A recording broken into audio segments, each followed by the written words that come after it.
Yesterday, while American service members were under fire in the Middle East, while tankers were being attacked in the Persian Gulf, while oil prices blew past $100 a barrel for the second time in a week, and while the Pentagon quietly told Congress this war has already cost more than $11 billion in 6 days, the President of the United States flew to Kentucky to call a sitting Republican congressman a nut job. That is not an exaggeration. That is not spin. That happened.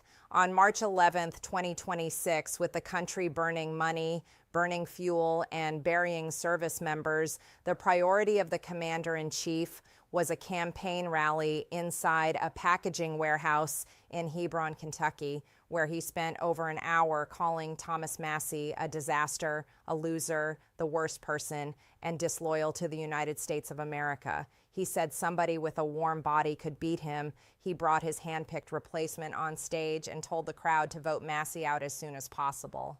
And I need every American to understand what happened that same day outside of that warehouse, because the contrast between what the president was doing and what the country was going through might be the most revealing snapshot of this entire presidency. That morning, the Department of Energy announced that the United States would release 172 million barrels of oil from the Strategic Petroleum Reserve. That is 41% of our emergency oil supply gone. Because the war the president started 13 days ago has caused the worst disruption to global oil markets since the Suez Crisis in 1956. 20% of the world's oil supply has been knocked offline. The Strait of Hormuz is effectively closed. Gas prices have gone from $2.94 to $3.58 in 1 month, a 22% increase. And the man who spent 4 years attacking Joe Biden for tapping the reserves just drained nearly half of them. For years, Trump said Biden was reckless and irresponsible for using the Strategic Petroleum Reserve to lower gas prices. He said it on rally stages. He said it in debates. He made it one of the centerpieces of his energy argument. And now he has done the exact same thing, except the crisis he is responding to is one he created 13 days ago when he launched strikes on Iran without congressional authorization. The 32 nations of the International Energy Agency had to coordinate the largest emergency oil release in the organization's 50-year history, 400 million barrels globally, because one man's decision to start a war disrupted a fifth of the world's oil supply. But here is what should concern every taxpayer even more than the gas prices. The Pentagon told senators in a classified briefing this week that the first 6 days of this operation cost $11.3 billion. Let me say that one more time. $11.3 billion in 6 days. And that number does not include munitions replacement costs. Senator Chris Coons said after the briefing that he believes the actual total is significantly higher. Some Republican lawmakers who attended separate briefings reported that daily costs may be approaching $2 billion a day. Now think about this. The entire DOGE initiative, everything Elon Musk and his team cut from the federal government, all the agencies gutted, all the employees fired, all the programs eliminated, the total savings that Congress locked in from all of that was $9.4 billion. This war blew through every single penny of those cuts in less than a week, every penny.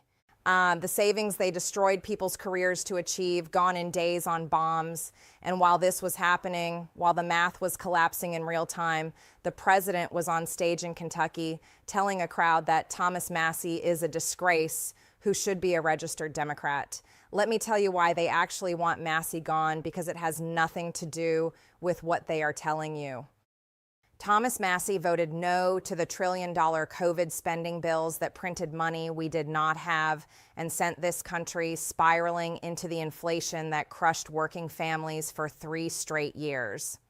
He voted no to the lockdowns that destroyed small businesses by the hundreds of thousands while Amazon, Walmart, and the biggest corporations on earth posted record profits. He said, "This is wrong. We cannot afford this. This will come back to haunt every family in America." And he was right. The inflation that followed those spending bills is the reason your groceries cost 30% more today than they did in 2020. He was right about all of it, and they have never forgiven him for being right when they were wrong. Then he co-authored the Transparency Act that forced the release of files exposing some of the most protected people in this country. He stood on the House floor and told Republicans that in 2030, you will have voted to protect people who hurt children.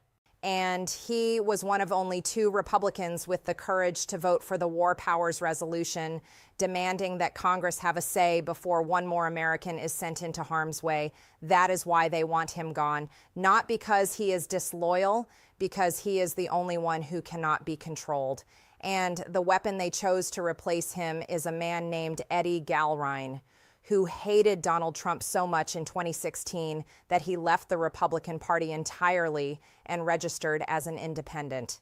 He only came back in 2021 when Trump was out of office. And now he is standing on stage calling himself America First, while pro-Israel PACs and the Republican Jewish Committee pour nearly $5 million into ads comparing Massie to the late Iranian Supreme Leader. That tells you everything about whose interests this primary is really serving. Massie responded to the rally the next morning and said exactly what the people in that room already knew. They bussed people in from outside the district to fill a small venue. Eddie's voice cracked as he struggled to read the teleprompter, and nobody fell for the sad attempt to breathe life into his stale campaign. And Massie said something else that I believe is the most important statement any elected official has made this year.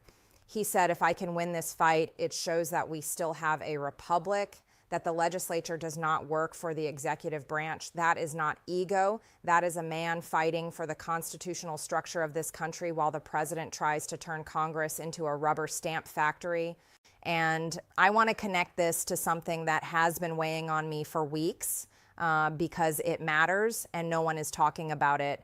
This president has said publicly multiple times that he does not think he is going to heaven. He said it on Air Force One. He said it at a press conference. He sent an email about it. I said on Megyn Kelly's show that I do not think he is joking. And that concerns me deeply because when you combine that kind of statement with a president who tells Reuters the country should not even have an election, who said at the Kennedy Center they should cancel the election, who his own supporters in the crowd cheered when he floated the idea, who has people selling Trump 2028 hats in the White House gift shop, and who is now waging a war that he calls an excursion while his own Pentagon calls it the most intense day of strikes yet, I do not think these are disconnected things. I think a person who does not believe he faces consequences beyond this life will make very different decisions than someone who does. And here is where all of this leads.